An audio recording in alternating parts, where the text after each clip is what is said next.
Good afternoon. I'm Sean Yao, and this is One News Now. The Health Department reports that at least 13 people experienced adverse effects from Sinovac vaccine. But health experts note that these are normal and pretty much common. Dr. Anna Ong Lim of the DOH Technical Advisory Group is joining us over the phone to discuss this further. Hi, Dr. Anna. What adverse effects were observed on some of those who were inoculated yesterday? Well, Shane, commonly reported adverse events following immunizations include pain at the injection site, a little redness or swelling. Some people may complain of fever or some heaviness in their, well, what they call it body malaise or yung parang pamimigat ng katawan, no? And typically, these are events that we expect to follow many vaccines, not just the COVID-19 vaccine. Right, so nothing out of the ordinary in terms of vaccination. These are the usual things we do feel with other established vaccines. But Dr. Anna, can you tell us more about the DOH's proposal to vaccinate health workers and residents in Pasay City specifically because of the threat of the South African variant? The strategy of vaccinating as a means of controlling outbreaks or epidemics is actually not new. If you recall, 2 years ago when we had a measles outbreak, the response was actually to vaccinate other people or the children who remain susceptible. And by giving them vaccines, we would be able to protect them from the threat of the infection. So this is the same concept with what's being proposed as part of the intervention for the Pasay cluster. Except that because we don't really have enough vaccines, we will continue to follow the prioritization allocation, which is the healthcare workers first and the other essential frontline workers, because unfortunately this vaccine is not authorized for those who are 60 and above as of now. All right, but Dr. Anna, just a follow-up question to that. It is kumbaga, it's a normal strategy or a normal methodology to address an outbreak. Let's say we do have the vaccine supply. Yes. No, sana if we had enough, then that would be something we could implement for other areas with the same problem. But unfortunately, it's really in short supply. And then the other thing maybe that we could think of is, of course, we know that the South African variant is more contagious, and therefore, in this time where vaccines have become available, then we want to be able to use all strategies possible to control the outbreak. All right, there have been appeals made to include farmers as well as teachers in the vaccine priority list. In your opinion, should they be included or at the top of this priority list? Well, I think the problem really is we don't have enough supply. Much as we want to include more people in the upper tiers and provide these vaccines as quickly as possible, there just simply isn't enough. So it's basically thinking about among the different priority groups who should be in the topmost list. Even among healthcare workers, Shane, I think people have to realize not everybody gets the first tranche of the vaccine. We actually have allocated the initial rollout for what we call the level 3 hospitals, and particularly the government hospitals, because we expect these groups to be the ones that are seeing the bulk of the patients. Then we go down to the level 2 and finally the primary hospital. So even within the healthcare workers, there's prioritization. All right. With regard to the plans to address vaccine hesitancy among health workers and the public in general, what are your thoughts or what are you guys doing to try to address this? And has it improved? The solution to the problem actually is to find out first, what's causing the hesitancy.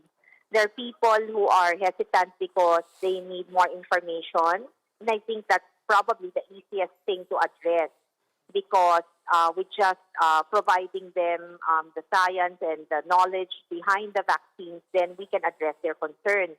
But when the issue is really one of trust, then we need to find out first what's what caused this particular breakdown in trust, and address that very slowly by showing that the DOH and all the government agencies involved in this vaccine rollout are really transparent and following all the necessary processes. All right, thank you so much for your time. That was Dr. Anna Ong Lim joining us on the line. Thank you, Doc. And Marikina Mayor Marcy Teodoro also offered to be the first to receive a Sinovac shot in his city.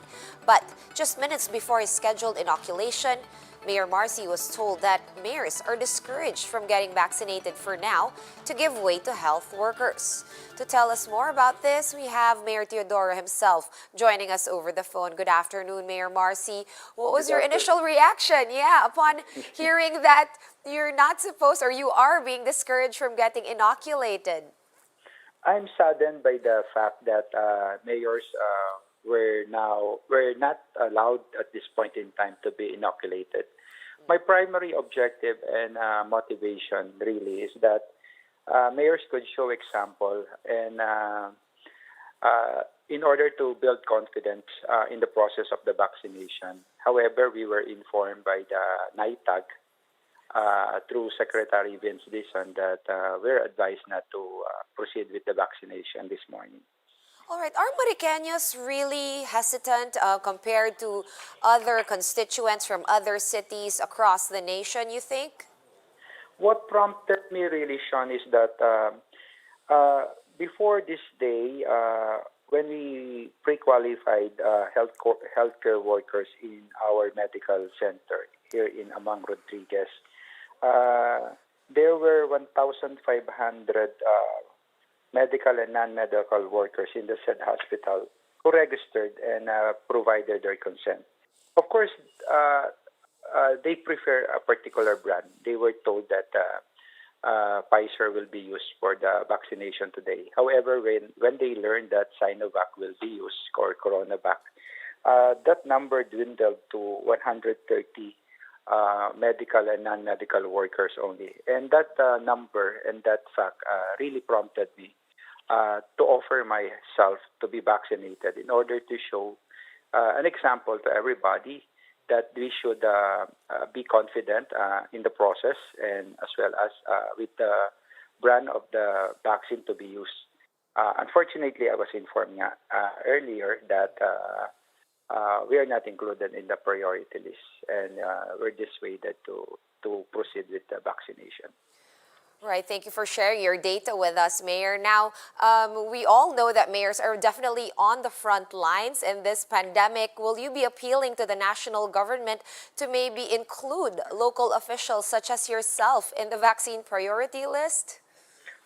Totoo yan, Sean. Nag-apila ako kanina sa Pangulo, sa National Task Force, through Secretary Charlie Galvez. Pero ang appeal namin, hindi para unahin kami, kundi para manguna, and we could show the way to our people. We could build confidence in the process of the vaccination. Kailangan natin ng bakuna para makabalik tayo sa normal na pamumuhay sa ating mga trabaho, sa paaralan. At iba pa natin ginagawa nung bago magkaroon ng pandemic. And this is the primary motivation, I think, of all the mayors that we have, particularly here in Metro Manila. We would like to be an example to everybody that we should be able to trust the system. And any brand of vaccine, accordingly, is safe as all vaccines are approved by the Food and Drug Authority. Unfortunately, in the prioritization framework being used by the DOH, mayors are not included in the first group of priorities to receive the vaccine. Since you cannot get vaccinated by example, Mayor, what other measures or are there any measures that you're planning to undertake or carry out in order to encourage more of your people to get these shots once more supplies arrive? Sean, actually, we put up a task force in the city, a task force consisting of medical experts that could undertake the communication messaging for our people. Pinapaliwanag nila, mahalaga ang pagbabakuna, kailangan pagkatiwalaan. Pero sabi nga nila, res ipsa loquitur, the act speaks for itself. Sa gawa at hindi sa salita lamang. And that's what I'm trying to accomplish this morning. That me as a mayor, sinasabi ko sa tao na magpabakuna at gagawin ko ito para ipakita yung halimbawa na iyon. Alam mo yung mga Pilipino, mayroon tayong sinasabi, follow the leader eh. Yun ang yun sana ang nangyari kanina pero unfortunately nga we're not able to accomplish that. Alright, maraming salamat sa oras at sa iyong mga insights. Marikina City Mayor Marcy Teodoro, thank you for joining us today. The Food and Drug Administration is now reviewing Sinopharm's application for emergency use authorization. FDA Director General Eric Domingo confirmed this today after Malacanang made the announcement yesterday. Domingo said the approval process will take around 20 days since Sinopharm's vaccine is not included in the emergency use listing of the WHO. The shot made by the Chinese state-owned pharmaceutical is reportedly 79.3% effective against COVID-19. Sinopharm is also the preferred vaccine brand of President Duterte. In other news, an agent from the Philippine Drug Enforcement Agency tells his story about the fatal misencounter with members of the police force in Commonwealth Avenue last week. According to the PDEA agent, it was overkill on the part of the police. Gary De Leon has the story. A Philippine Drugs Enforcement Agency asset was the supposed target of the police Special Operations Unit during the misencounter between Quezon City cops and PDEA agent last Wednesday. But instead of the target asset, PDEA agent Ranking Gano was fatally shot. Kausap kasi ng tropa yung Alpha na tumatawag, eto na nga, dumating yung mga pulis. Nang biglang paputukan, dadalhin dapat sa paggamutan. Yung nga lang, hindi na kami nakalis at pinaputukan na kasi ng tropa ng mga pulis. Based on CCTV footage, a man dressed up as a delivery rider exchanged gunfire with officers. Another man dressed as a rider was also seen behind an electric post, while more police officers arrived at the scene. Sa sobrang dami talaga, halos wala kaming kalaban-laban. The policeman continuously shot PDEA's van which led to the death of Agent Gano. After the gunfire, cops still looking for PDEA asset inside the restroom of the fast food chain. But it was too late as he was already dead. Parang huli na pang gusto nila, tapos papatayin yung Alpha, papalabasin na ng laban. Yung nga lang, hindi nila alam na may mga tropa tayong kasama. The police then ordered the PDEA agents to lie face down on the gutter. Mga kasama ko, ibang tropa, dinisalmahan sila. Mga gamit nila inilagay sa petron. Tapos ang ginawa, binugbog sila ng mga pulis na lumisponde. Kaya kung makikita mo itsura nila, maaawa ka. He insists that the cops knew that they were PDEA agents because they were wearing their uniforms. A cell phone video also showed that the cops were shouting that the agents are their enemies.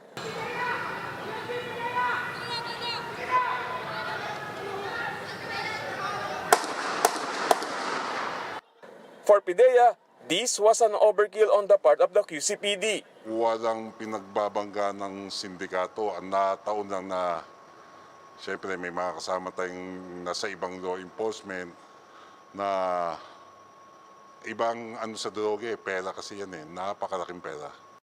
PDEA claims that they have complete evidence and they are finishing their investigation. PDEA Chief Wilkins Villanueva also challenged the QCPD DSOU to release evidence that their agents started the gunfight. Magpalabas kayo ng ebidensya na CCTV na nagbenta ang PDEA at kayo ang bumili. Dung kaso na yon. I will resign immediately. Villanueva believes that the truth will come out once the National Bureau of Investigation finishes its probe. Reporting for News 5, I'm Gary De Leon. We are One News. For more updates, visit News 5, The Philippine Star, and Business World online. Visit our website, onenews.ph, for more in-depth analysis. You can also catch One News on the Signal Play app. Register for a free account at www.signalplay.com and stream One News live anytime, anywhere. I'm Sean Yao, and we are One News.